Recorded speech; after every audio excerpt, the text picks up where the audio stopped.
Hi friends, मैं हूं कविता और आप देख रहे हैं मेरा चैनल स्टाइल विद कवि। इससे पहले मैंने और भी 2 चैनल बनाए थे। मैं श्रीदेवी जी का कंटेंट बनाया करती थी। तो किस तरह से मैंने शुरुआत की सोशल मीडिया पे आने की, तो थोड़ा सा मैं आपके साथ आज शेयर कर रही हूँ अपनी लाइफ। तो सोशल मीडिया पे आने का मेरा कोई शौक़ नहीं था। इतनी शर्मीली थी घर में कि अगर घर में कोई मेहमान भी आ जाते थे तो मैं जो है छुप जाया करती थी, सामने नहीं आती थी। हज़ार ही बार कह लो आप, फिर भी मैं सामने नहीं आया करती थी। इतनी ज़्यादा मैं शर्मीली थी। लेकिन आफ्टर मैरिज मेरी लाइफ बिल्कुल बदल गई। ये कह लो कि बर्बाद हो गई। मतलब शादी के बाद लड़कियों के सपने होते हैं कि काफ़ी कुछ सपने होते हैं, खुशियाँ मिलेंगी, सब कुछ। लेकिन मेरा सब उल्टा ही हो गया। शादी के बाद इतनी ज़्यादा मैंने प्रॉब्लम फेस की है, इवन आज भी फेस करती हूँ। कई बार ये कह लो कि डिवोर्स तक की नौबत आ जाती है। तो फिनेंशियली दिक्कत सबसे ज़्यादा फेस की है मैंने, आज भी करती हूँ। और उसी की वजह से मैं जो है काफ़ी ज़्यादा प्रॉब्लम में रही और मैंने जो है सोशल मीडिया को देखकर उसको ज्वाइन करने का सोचा। तो किस तरह से मैंने ज्वाइन किया, चलिए मैं थोड़ा सा आज आपको बताती हूँ अपने बारे में। तो आफ्टर मैरिज काफ़ी दिक्कतें आने लगी।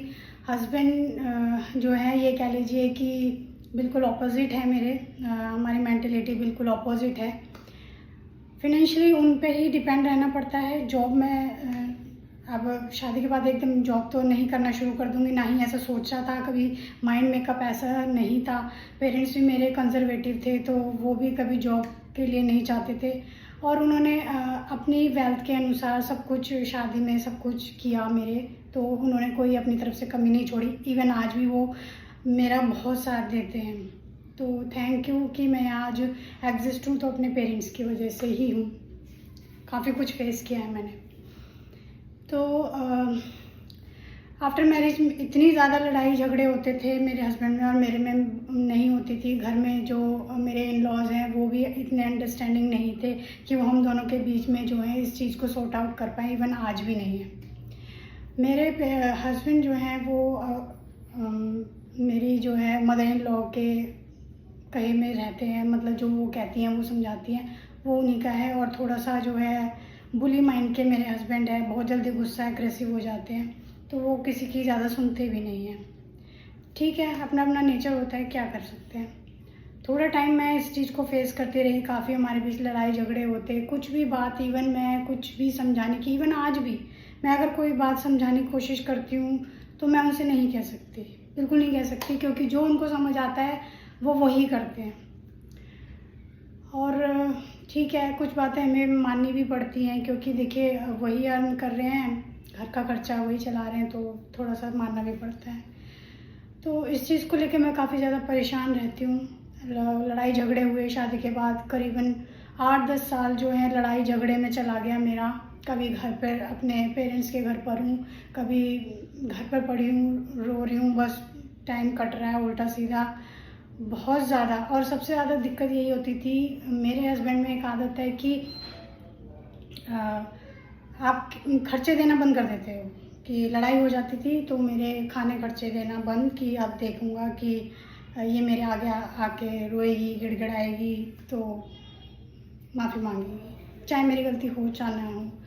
देखिए सब कोई इक्वल तो नहीं होते, सब कोई परफेक्ट नहीं होते, तो कहीं ना कहीं मेरी भी कमी हो सकती है। लेकिन काफ़ी हद तक मैं पोलाइट किस्म की रही हूँ, लेकिन अब मुझे गुस्सा आ जाता है काफ़ी ज़्यादा। तो स्टार्टिंग में मैं इस चीज़ को समझ ही नहीं पा रही थी कि किस तरह से जो है इस चीज़ को सेटल किया जाए। काफ़ी टाइम निकलता चला गया और सबने कहा कि शुरू में होता है, सेटल होने में टाइम लगेगा, हो जाएगा। पेरेंट्स समझाते थे कि मेल्स तो इसी तरीके के होते हैं। काफ़ी ज़्यादा दिक्कतें मैंने फेस की हैं।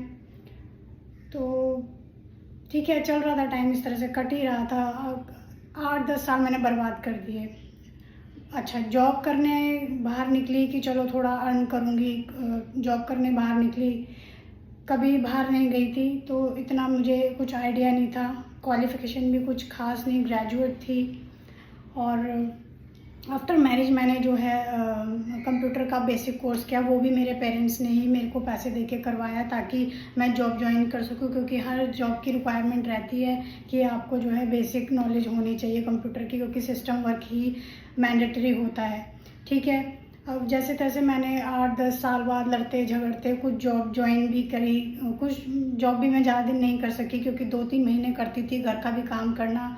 साथ में मेरी ट्विंस बेबी हुई थी और सिजेरियन बेबी हुआ था मेरे, तो उसमें भी काफ़ी ज़्यादा मुझे प्रॉब्लम फेस करनी पड़ी।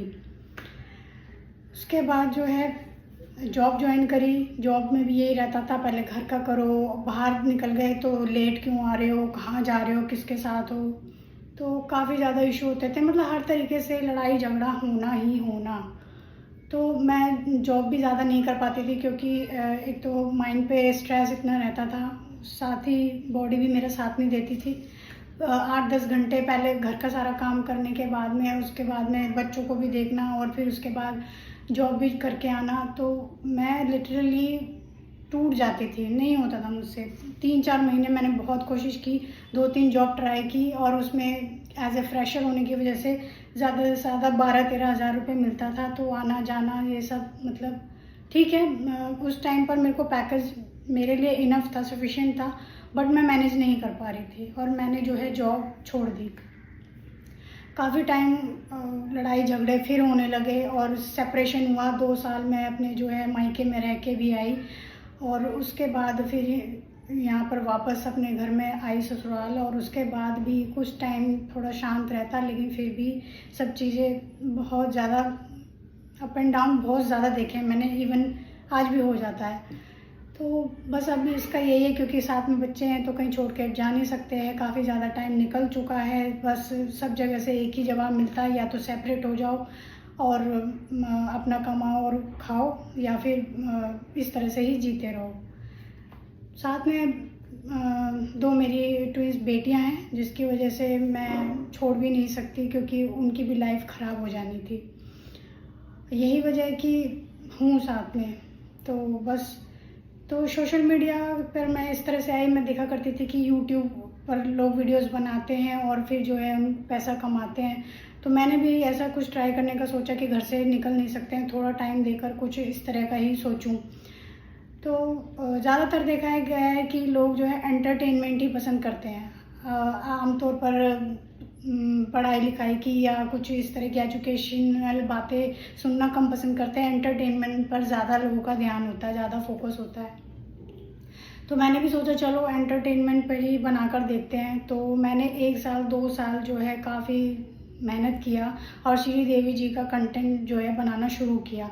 उस पर काफ़ी लोगों ने मेरा मजाक उड़ाया, इवन आज भी बोलते हैं मेरे घर वाले, इवन पड़ोसी, जो अगर कभी मेरा वीडियो देख लेते हैं कहीं पर तो उनको वो मेरा हंसी मजाक उड़ाते हैं कि ये देखो किस तरह के नाटक करती है, ऑल दैट। ठीक है, मैं कंटिन्यूस करती रही, छुप के हस्बैंड को नहीं बताती थी, पर हाँ उनको थोड़ा पता चल ही जाता था, लेकिन उनकी एब्सेंस में ही मैं वीडियो शूट करती थी। इवन आज भी यही करती हूँ। तो कभी इस तरह की वीडियो बनाई, अपलोड किया, ज़्यादा नॉलेज नहीं थी कि किस तरह से करना है, क्या होता है, कैमरा किस तरह रखना है, बहुत चीज़ें होती हैं छोटी छोटी बारीक। लेकिन हाँ मैं कंटिन्यू करती रही कि चलो देखते हैं, किस्मत पर छोड़ दिया कि शायद हो सकता है कि मेरा कोई चांस बन जाए और शायद मुझे कोई अर्निंग का सोर्स मिल जाए और मेरी अर्निंग शुरू हो जाए। 2 साल मैंने काफ़ी ज़्यादा इस पर फोकस किया, बनाया, 2 बार चैनल भी बदला मैंने, आज भी है मेरा वो चैनल, पर मैं उस पर काम नहीं करती हूँ, आप देख सकते हैं। तो व्यूज़ भी आने लगे थोड़ा बहुत, लेकिन वो कंटिन्यूसली नहीं हो पाता था। दिमाग में यही रहता था कि यार कुछ नहीं हो रहा है, कुछ नहीं हो रहा है, तो मैंने उसे छोड़ दिया। अभी रिसेंटली फिर 2025 में ये यूट्यूब और एफिलिएट मार्केटिंग का काफ़ी ज़्यादा बूम आया है एकदम से, सभी लोग इस पर काम कर रहे हैं, तो मैंने भी सोचा कि चलो इस पर काम करते हैं। अच्छा, कहीं भी आप जाओगे कोई भी आपकी हेल्प करने वाला नहीं होता। ऐसी ऐसी मैंने कंडीशन देखी है कि आप उनकी भले हेल्प कर दोगे, पर आपकी कोई 10 रुपये से भी लेके हेल्प नहीं करता है। और जब आप पूरी तरह से किसी बुरी कंडीशन में फंसे हो, 10 रुपये की भी हेल्प आपकी कोई नहीं करता है। तो मैंने काफ़ी ज़्यादा दुख परेशानियां देखी हैं और इस चीज़ को देखते हुए फिर भी मैं हार नहीं मानती, कुछ ना कुछ करती रहती हूँ। मेरे को क्यूरियोसिटी रहती है कुछ ना कुछ करने की। मेरे को सिलाई, कढ़ाई, बुनाई, घर के सारे काम, इलेक्ट्रिक कई चीज़ें आती हैं, तो वो भी मैं करती हूँ घर के। तो इवन मैंने कई बार वीडियो भी शेयर किए थे लास्ट टाइम, लेकिन देखिए वही कि एंटरटेनमेंट सब देख लेते हैं, लेकिन इस तरह की कोई चीज़ नहीं देखना पसंद करता है, और यूट्यूब भी उन्हें आगे नहीं भेजता है। तो वो चीज़ें सब वहीं ख़त्म हो जाती हैं। ठीक है, तो एफिलेट का काफ़ी बूम आ रहा था, तो मेरे को भी ये चीज़ थोड़ा सा क्यूरियोसिटी हुई कि ये किस तरह से होता है, शायद इसमें भी मेरी कुछ बात बन जाए। मैंने यूट्यूब पे बहुत सर्च किया, कई वीडियो देखे किस तरह से यूट्यूब की वीडियो बनाए, शॉर्ट्स बनाए, लॉन्ग बनाए, और एफिलेट क्या होता है, किस तरह इसको ज्वाइन कर सकते हैं। लेकिन इतना कुछ देखने के बाद एकदम से समझ नहीं आ रहा था, लेकिन ठीक है फिर भी ट्राई किया, और करते करते एक वीडियो इस तरह से मुझे मिल गया और एफिलेट के बारे में पता चला, और मैंने जो है डरते डरते फॉर्म फिल कर दिया। तो फर्स्ट एफिलेट मेरा मीशो की तरफ से था, तो वहाँ से मुझे कॉल आया कि आपने फॉर्म फिल किया है और आप एलिजिबल हैं, तो आप जो है हमारे साथ ज्वाइन कर सकते हैं। तो उस टाइम भी मुझे कुछ नहीं पता था, बस हाँ ठीक है ज्वाइन कर सकते हैं। फ़ोन आ गया, मैं खुश हो गई, हाँ चलो कुछ हुआ।